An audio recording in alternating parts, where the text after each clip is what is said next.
नमस्कार। आपका बात 25 में स्वागत है।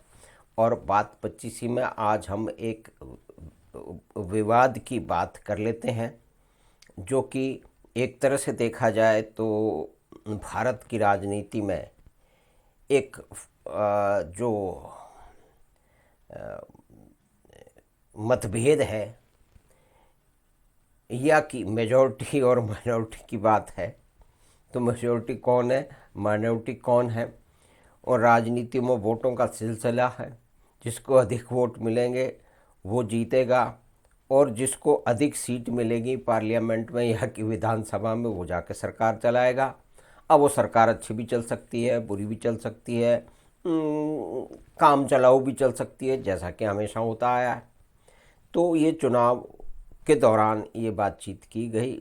इस अनुपात की बात उत्तर प्रदेश के मुख्यमंत्री, जो कि अपनी कुर्सी बचाने के लिए चुनाव लड़ रहे थे, उन्होंने जनवरी में ये बात कही। और उसके कहते ही एक बवाल खड़ा हो गया, और उसके अंदर बहुत सारे जितने भी देश की चिंता करने वाले, देश की संस्कृति में के विद्वान, देश के विमर्श के विद्वान, यानी कि सभी तरह के विद्वान उसमें कूद पड़े। और उन्होंने ये कहना शुरू कर दिया कि ये सांप्रदायिक बात है, ये 80-20 क्या होता है, ये मेजॉरिटीज़म चला रहे हैं, ये बड़ी संख्या से लोगों को डरा रहे हैं। तो भाई राजनीतिज्ञों का काम है, चाहे कोई भी हो, वो अपने हिसाब से बात करते हैं। तो उन्होंने ये बात कही। लेकिन सबसे बड़े आश्चर्य की बात ये है कि जितना भी देख पाया मैंने, उसको देखने की कोशिश की कि भाई इस 80-20 प्रिंसिपल तो कोई आज का तो है नहीं। अब योगी आदित्यनाथ ने, उनको किसने सलाह दी, या वो खुद इसके बारे में उन्होंने कोई चर्चा की, या उनके सलाहकारों ने बताया, या कि जो भारतीय राजनीति की जो एक विमर्श है, एक फॉल्ट लाइन है, उसको किसी भी तरह से देखा जा सकता है, या कि वास्तविकता है, तो वो किसी ने बताया होगा। तो खैर उन्होंने इस्तेमाल कर लिया, तो उस पर बहुत बहसें हुई, टेलीविज़न पे बहसें हुई, बड़े बड़े लेख लिखे गए विद्वानों के द्वारा।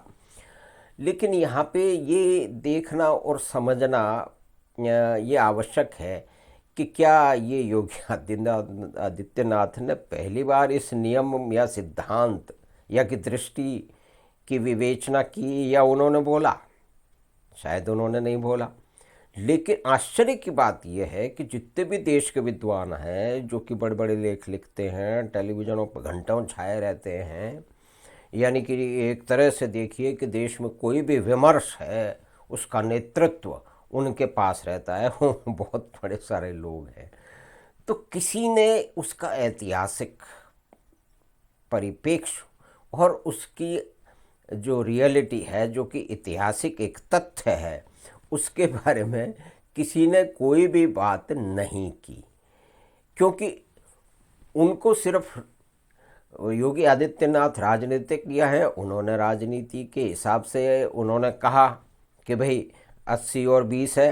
अब 80 और 20 कोई वोटरों का भी अनुपात तो होगा, वो कस्टमर का अनुपात भी हो सकता है, वो किसी बैंक में जो है वो जो इतने खाता धारक हैं उनका अनुपात हो सकता है, वो बैंक में जिन लोगों के पास में वहाँ पर लॉकर है उनका अनुपात हो सकता है, किसी कंपनी और किसी विभाग के अंदर जो जितने भी जो कार्य करते हैं लोग, उनका हो सकता है, परिवार का भी हो सकता है।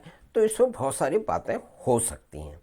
लेकिन ऐतिहासिक तथ्य और एक इकोनॉमिस्ट द्वारा जो एक विवेचना की गई थी 19वीं सदी में, उसकी किसी ने बात नहीं की।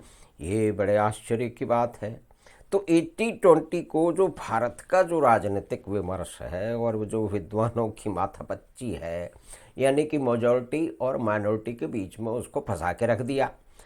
अब देखिए, अगर माइनॉरिटी की बात संख्या के हिसाब से, पॉपुलेशन के हिसाब से, जनसंख्या के हिसाब से की जाए, तो यूनाइटेड नेशंस की तो परिभाषा ये है कि माइनॉरिटी वो होती है जो कि 1% के आसपास होती है।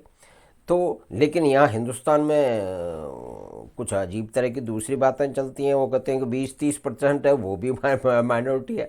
लेकिन माइनॉरिटी और मेजॉरिटी की जो विवाद है, जो बातचीत है, उसमें हम नहीं जा रहे। हम सिर्फ सीधा सीधा 80-20 जो प्रिंसिपल है, जिसको ऐतिहासिक दृष्टि से समझने की कोशिश करें, उसका इतिहास समझने की कोशिश करें, और उससे हम सिर्फ राजनीतिक विमर्श में ही नहीं, हम अपने कार्य में हम कैसे उससे बेहतरी शायद कर पाएँ। तो ये इटालियन इकोनॉमिस्ट विल्फ्रेडो पेरोटो ने ये नोटिस किया था कि जब उन्होंने देखा कि उनके खेत में जो पैदावार हो रही है, वो उनके 20-80 प्रतिशत जो उनके खेत में पैदावार हो रही है, वो उनके 20% क्षेत्र से या कि प्लांट से आ रही थी। और फिर उन्होंने इसको आगे बढ़ाया तो ये देखा कि इटली के अंदर 20% लोग जो हैं, वो 80% उनके पास में ज़मीन है या कि वेल्थ है। तो ये डिस्ट्रीब्यूशन ऑफ वेल्थ का जो ये प्रिंसिपल है, ये पेरेटो डिस्ट्रीब्यूशन माना जाता है कि इस तरह से जो है वो इस तरह से चीज़ें बंटती हैं, इस तरह से चीज़ों को समझा जा सकता है। तो अगर इस पे हम ध्यान दें 80-20 प्रिंसिपल्स, और राजनीति से हम शुरुआत कर दी, लेकिन उसका प्रिंसिपल जो है वो हम समझने की कोशिश कर रहे हैं कि अगर हम 80 और 20 के जो नियम है, सिद्धांत है, उस पर हम ध्यान देंगे तो जो भी हम काम कर सकते हैं वो हम बेहतर काम कर पाएंगे। अगर हम लीडरशिप पोजीशन में, हर आदमी किसी न किसी लीडरशिप पोजीशन में होता है, तो वो छोटी लोगों का जो है वो क्या कहते हैं नेतृत्व कर रहा हो, या कि बहुत बड़े क्षेत्र का या कि लोगों का नेतृत्व कर रहा हो, पॉलिटिकल लीडर हो, वो किसी कंपनी का मैनेजर हो या परिवार का मुखिया हो, तो वो अगर 80 और 20 के इस प्रिंसिपल को, इस नियम को समझ जाएगा, तो वो शायद बेहतरी से काम कर पाएगा। तो अगर ये 80-20 का प्रिंसिपल हम नियम समझेंगे तो हमारी उत्पादकता, हम जो भी कुछ काम कर रहे हैं वो बढ़ जाएगी, और जो भी लीडरशिप, जो नेतृत्व हम प्रदान कर रहे हैं या करना चाहते हैं, उसके अंदर जो है वो बढ़ोतरी आ जाएगी। और दूसरी बात है कि जो है विश्वास, अपने आप में विश्वास, अपने कार्य में विश्वास, वो भी उसके अंदर बढ़ जाएगा। तो आपके पास जो साधन है, उन साधन का आप बेहतरी से इस्तेमाल कर जाओगे। वो साधन चाहे समय हो, चाहे अलग आपके साधन हो, आपके एम्प्लॉय हो, या कि आपकी जो है वो आपके पास में पैसा हो, या आपके पास में अपॉर्चुनिटीज हो। क्योंकि जो आपको काम सामने दिख रहे हैं, उसको आप 80 और 20 में उसको विभाजित करके फिर उसको अच्छी तरह से देख सकते हैं कि कौन सा काम करने में आप ये दिन बेहतर बिता पाएंगे। यानी कि अगर 10 काम हमारे सामने हैं दिन में, तो हम ये मान लें कि 2 या 3, क्योंकि 80-20 और 70-30 में कोई फ़र्क नहीं है। 80-20 तो एक अनुपात है जो कि हमें एक दृष्टि देता है। तो 10 अब अगर हमें काम करने हैं, तो 2 ऐसे काम होंगे जो सबसे महत्वपूर्ण होंगे। अगर वो 2 काम हम दिन में कर लेंगे या कि महीने में कर लेंगे, तो हमें और हमारे साथियों को या हमारी कंपनी को या कि हमारे परिवार को उससे बेहतरी होगी। तो वो 10 में से 2 काम है। तो ये 80-20 का प्रिंसिपल है। तो इससे हम अगर उसको वैसे देखते हैं, तो जो समस्याएं हैं उनके समाधान निकलने उसके आसान हो जाते हैं, क्योंकि फिर हमें इसके अंदर जो है वो निर्णय करना बड़ा आसान हो जाता है। क्योंकि अब देखिए कि अगर हमारे पास में दिन में 10 काम हैं, अब 10 काम में हम हैफचर्ड तरीके में, बिना सोचे समझे, बिना उनका आकलन किए हुए हम उसमें घुस जाएंगे, तो उसके पास में देखिए कि हमारे पास जो भी समय है, हम उसमें शायद वो काम ना करें जो महत्वपूर्ण है। तो यानी कि उनको देखना समझना पड़ेगा कि उनको एक क्रम से लगाना पड़ेगा कि सबसे महत्वपूर्ण काम आज 2 या 3 कौन से हैं, या कि इस महीने में कौन से हैं, या कि इस वर्ष में कौन से हैं। तो इससे हम अब बेहतर निर्णय कर पाएंगे। तो हम अब अपने खुद की पर्सनल लाइफ में जो भी हम एक व्यक्ति के रूप में या एक नेतृत्व के रूप में या कि कोई हमारे पास जिम्मेदारी है 10 आदमियों को संभालने की, 100 को संभालने की, या कि 1000 को संभालने की, तो उसको बेहतरी से कर पाएंगे।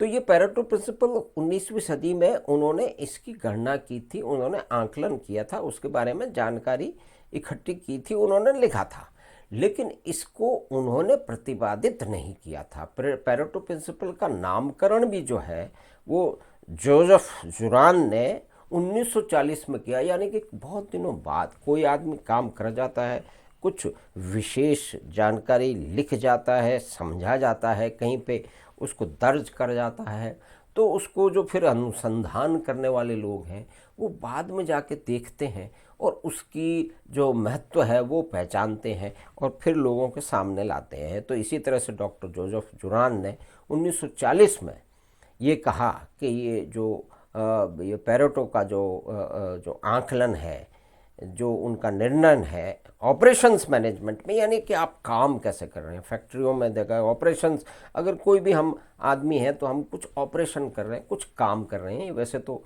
ये प्रोडक्शन मैनेजमेंट से जुड़ा हुआ है, लेकिन हम इसको अपनी रोज़मर्रा के जीवन में जो भी हमारा निर्णय है या कि नेतृत्व की पोजीशन है या कि काम करने की जिम्मेदारी है, उसको हम समझ सकते हैं। तो अगर हम 10 में से, मुख्य बात यह है, 2 या 3 मुख्य काम उसमें से हम समझ लें और उनको पहले करें, तो निर्णय हमको, हमारी कंपनी को, हमारे महातत्वों को और हमारे परिवार को उससे अधिक फ़ायदा होगा। ये बहुत ही इम्पोर्टेंट पॉइंट है, ये समझ की बात है।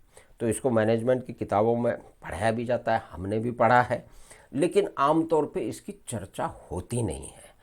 अब एक राजनीतिज्ञ ने, एक यूपी के राजनीतिज्ञ ने, योगी आदित्यनाथ ने इसकी चर्चा कर दी है, तो उसके बाद में उसके ऊपर बहुत सारे झगड़े फसाद शुरू हो गए, उसके ऊपर जो है वो विवाद शुरू हो गया।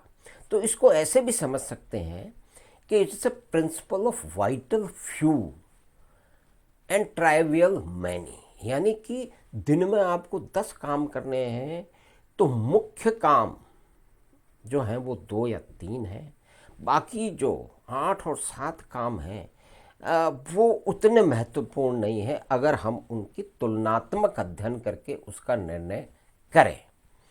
तो इसको it's also called law of vital few and trivial many, यानी कि जो बहुत अधिक महत्वपूर्ण चीज़ नहीं है वो ज़्यादा होती हैं। तो इसका एक बहुत ही इसको हम समझें तो हम डेफिनेटली, हम निश्चयी रूप से हम जो भी कुछ काम कर रहे हैं, जिम्मेदारी अपनी निभा रहे हैं, तो उसको हम बेहतर तरीके से कर सकते हैं। तो किसी भी बैंक मैनेजर अगर कोई हो तो वो भी ये मालूम कर सकते हैं कि उनके जो